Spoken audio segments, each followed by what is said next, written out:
Bugün Ağdam məscidindəyik. Ağdam məscidini ziyarət elədik.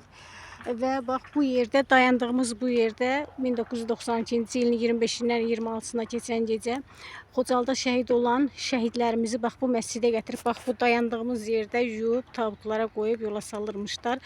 Və o vaxtların şahidi olan bax Rahilə xanımdır. Rahilə xanım özü həm əsirlikdə olubdu, həm də həyat yoldaşının, Vidadinin ermənilər başını kəsibdir. Həm də onun başını erməni qəbri üstündə kəsiblər.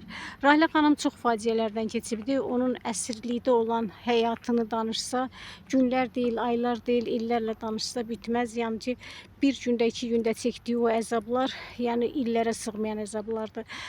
Rahilə xanım özü bir neçə kəlmə ilə fikirlərini anlatsa daha yaxşı olar. Rahilə xanım, buyurun, sizi dinləyirəm. Mən əsirlikdən sonra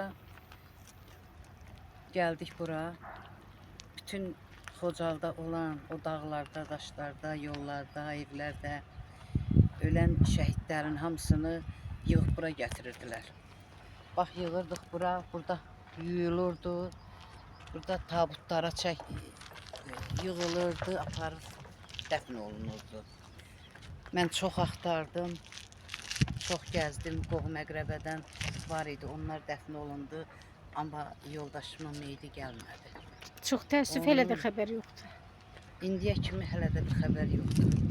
Axtarırıq, yenə də hələ bir xəbər yoxdur bu günə kimi. Gözümüz gəzir. Rahilə xanım, ən əsası, yəni o torpaqlar işğaldan təmizləndi. Hansı hisslər yaşadınız torpaqlarımız işğaldan azad olunanda? Çox sevindik. Sevindik ki, ata-baba yurtlarımız erməni torpaq altından, bu əsirlikdən azad olundu. Nənələrimizin, babalarımızın qəbirləri ermənilər əsir götürmüşdü. Onlar azad olundu. Şükür ki, bugünkü günə bu gün gəlib burada Xocalı soyqırımı qurbanlarını, bu yuyulan yerlərini gəlib görürük. Bu dəfn olunan yerlərini gəlib görürük. Mən buna çox sevinirəm. Düzdür, belə şeyə sevinməzlər. Amma buna baxıb çox sevinirik ki, bugünkü gün bizim əskərlərimiz bütün torpaqlarımızı azad elədi.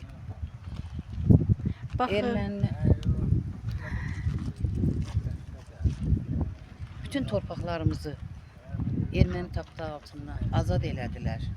İndi ürəkli hər yerə gedirik. Gedirik Şuşa, Laçın, Xocalı, Xankəndi. Ata-baba yurtlarımızı gəzirik, bir-bir gedib gəzirik hamısını. Rahilə xanım, əsirlikdən qayıdandan sonra baldızınız intihar elədi erməni işğalına, əsirlikdə olduğuna görə nişanlı bir baldızınız işğal elədi, bunu yazmışam. Amma sizin sol tərəfinizdə bir qız dayanıbdı. Bu qız haqqında. Bu qız mənim qızımın qızıdır. Mənim qızım əsir düşəndə 1 yaş 9 aylıq idi. Bu qız onun qızıdır. O bugünkü gün şükür onun 3 qız balası var. Allah saxlasın. O çox əzab-əziyyətlərlə, çox xəstəliklər keçirdi. Orada o qədər... Böyük qızınız da rəhmətə getdi. Böyük qızım rəhmətə getdi, o yaşaya yəni bilmədi. O işgəncələri... O qanırdı, ona görə yaşaya bilməzdi. Amma bu qanmır, bu elə bilginən ki, heç nə görməmişdi, körpə olmuşdu. Ona görə bunun üçün biraz yad kimi də belə deyim. Amma o birisi hər dəqiqə deyirdi, evimizin filan yerində filan şey var idi, filan qonşumuz belə idi, filan qonşunun uşağı belə idi. Həmişə danışırdı onu.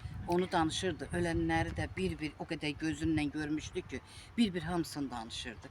Ona görə də yaşaya bilməz. Rahilə xanım biraz həyəcanlıdır, hər şeyi açıb deyə bilmir. Çünki o qız çox işgəncə gördü ermənilər tərəfindən. Anasını zülmlə sürüyə-sürüyə aparıb işgəncə verərkən o qızı da heç rahat buraxmayıblar. Oradan ora, buradan ora tullayıblar. Onu da işgəncə, əziyyət veriblər. Ona görə də o qız o işgəncənin aldığı travmaların təsirindən Xocalıya dönəndən ildən sonra o qız da demək olar ki, o da şəhid oldu. Allah sizlərə səbir versin. Çox şükür torpaqlarımız artıq işğaldan azad olunubdur. Şəhidsiz vətən olmaz. Amma bu gün qürurla deyirik ki, Xocalı, Xankəndi, Şuşa, bütün işğal altında olan torpaqlarımız özümüzə qayıtdı və Qarabağ Azərbaycandır.